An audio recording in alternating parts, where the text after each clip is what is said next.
Truck Revival, I'm in the building. Let's go.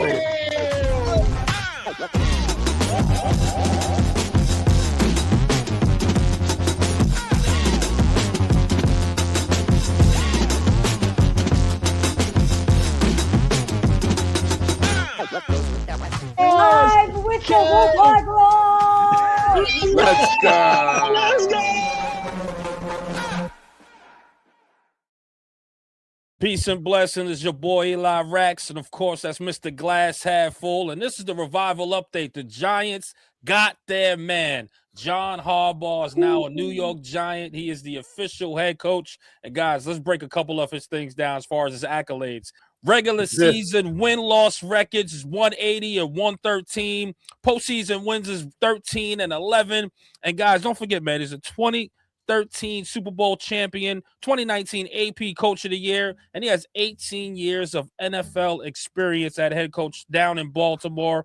Guys, you want to talk about a rejuvenation of the New York Giants franchise? They got that today in John Harbaugh coming over in here, man, with that experience and that discipline. And this team's supposed to be, we're going to right the ship here, at least I hope, Speed. But let me get your thoughts, brother. What you think? Oh my God, I haven't been this excited for anything Giants related in a long time, man. This is the culture changer that we have been missing since this guy. I don't know if you guys can see. That's Tom Coughlin. That's TC. That's the guy that since that day he walked off that stage and blew past John Mara. Since that day, we had no accountability. We had no direction. We lost our Giants pride, and we've got that back. He is a CEO type guy. He's the leader of men that we've been dying for, amongst many other things. It just feels good. I don't feel embarrassed to be a Giants fan right now, but this is the ray of hope that Giants fans have been dying for a very long time. Hell yeah, man. The Giants pulled out all the stops here for John Harbaugh here, Speed. And I got to be excited, man, about the future. This is something that we haven't seen or felt in God knows how long, man. Like, we felt a little bit of that with Dayball when he was hired, but it wasn't like this. It wasn't like this, Speed. This feels like, man, this is the closest thing to Tom Coughlin that we had in a very long time here.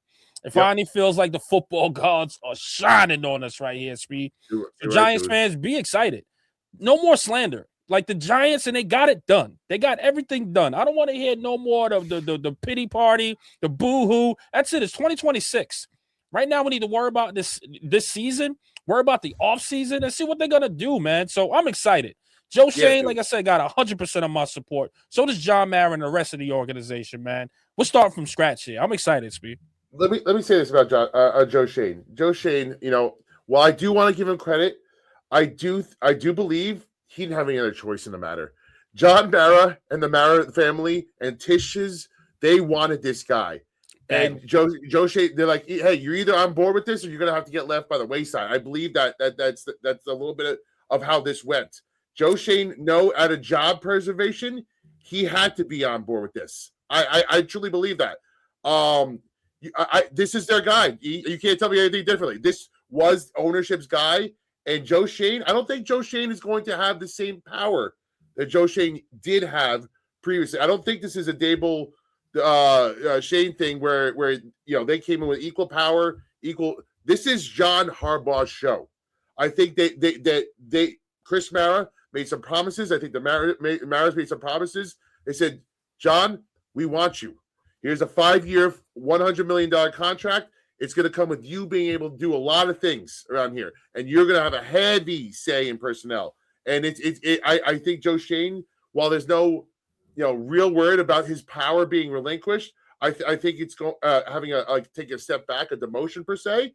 I think he is going to have less of a say than John Harbaugh does at this point. I think this is your kingpin, your CEO, and I believe he's going to report directly to ownership. The same way he kind of did in Baltimore, and the same way Vrabel has kind of walked over Elliott Wolf over there in New England, and John Harbaugh is running this whole damn thing. But I have to tell you, man, searching behind the scenes and getting a little bit of info here, it's going to be a team partnership here. I don't think he's going to reign over the GM, and that's here. Yes, the ownership wanted John Harbaugh, But so did Joe Shane. And Joe Shane was willing to actually say, you know what? I'm here to work with you. I'm not here to be any detractor or be like the final nail in the coffin. We're going to work together and we're going to agree on these things here. So I think Joe Shane let his guard down a little bit here and just willing to work with his head coach. Same thing with Dayball. Same thing with Dayball at this point. So trust me, Joe Shane wanted John Harbaugh in here badly. It's just as much. And how could you not? He's absolutely. This is the best. No, guys like this don't shake free. And how many times do we go through this whole process where the Giants are always like 1 year late on a player, right? Like we could have had this guy, but we picked this guy first and we messed it all up. Or the coaching hire, we're like, God, I wish we were in the Vrabel. I wish we fired Dable 1 year earlier. This doesn't work out for the Giants recently. It hasn't. And finally, the fucking stars have aligned, man. And this guy fell into our laps. Those Giants were just bad enough. It was the darkest before dawn. Right when we need him the most, Harbaugh gets fired from Baltimore, and the Giants happen to be looking for a head coach, and they had the quarterback to sell.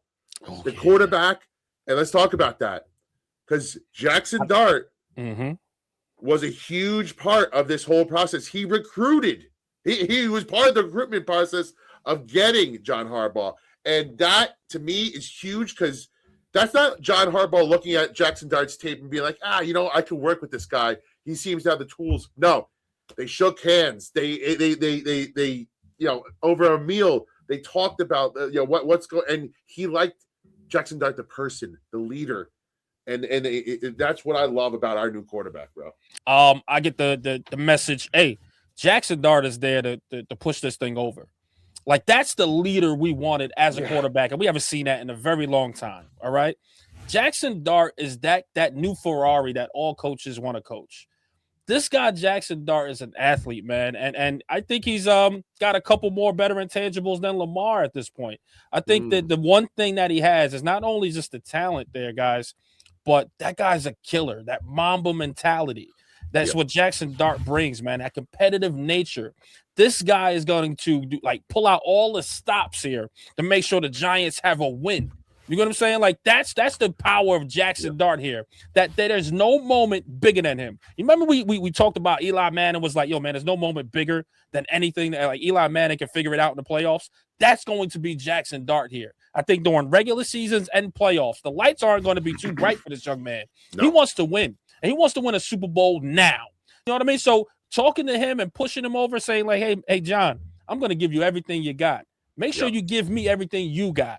And I think that was the conversation between the two. And after that, John Harbaugh walked away saying, you know what? This is my quarterback. I'm ready to coach this guy. I'm ready to win. I haven't won since freaking 2013. I'm ready to put my freaking stamp, officially stamp my way into the Hall of Fame as far as first ballot. I'm ready to do this with Jackson Dart. And he picked the right team to do it with, man, because the Giants has been down for so long. And what an invigorating thing for, listen, this losing mindset that we've had, it's like a cancer. And, that word hits home a lot for us nowadays, especially me. Just lost my father-in-law to cancer, and John Mayer's going through cancer. And losing is a cancer. It drags you down and it spreads quickly. And you know what? This guy breathes it right away. Legitimacy, winning. He comes in, and how does it feel to be like a Dexter Lawrence or a Jackson Dart? And this guy picked you. He picked you. The winner is coming to you guys because he believes in everybody on this roster. He knows. Dual Carter, man, you got to feel even the borderline guys. The guys that are borderline, you're like, holy shit! Now I got to turn my shit on right away because this guy is a no nonsense winner, and there's no room for losing. There's no room. There's accountability now, and it just breathes a whole breath of fresh air into this organization that deeply needed it. And this guy does it. And I mean, like you said, Jackson Dart, I can't get enough of this guy. I can't get enough of it. And a lot of people are saying, hey, John Harbaugh, he had Lamar Jackson and he didn't win a Super Bowl. What happened there? I'm not there. You have Reds Commanders fans saying, I'm not worried about him. He couldn't win with Lamar. Jackson Dart is a different kind of mindset. Like you said, Lamar Jackson, for all the great things that he did, all the athletic, you don't have to be an uber athlete to win the Super Bowl. That's not the requirements Facts. to win a Super Bowl. Facts. You have to be clutch. You need to throw the ball when you need to throw the ball. You need to not be confused. You have to be nervous in the moment. And Jackson Dart, in 1 year, proved a lot of big things like that. He proved that he can handle the moments. And, maybe he's not the athlete or that Lamar Jackson is, but he could be the better player when it comes to the big games. And that's really what you end up needing at the end of the day. Yeah, that's what you need.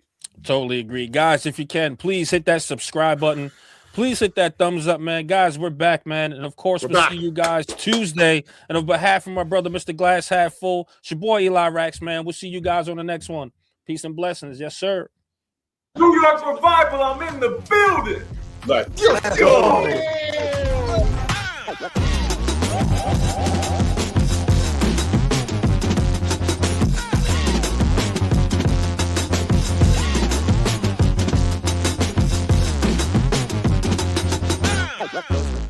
Live with the Bullhorn. Let's go. Let's go.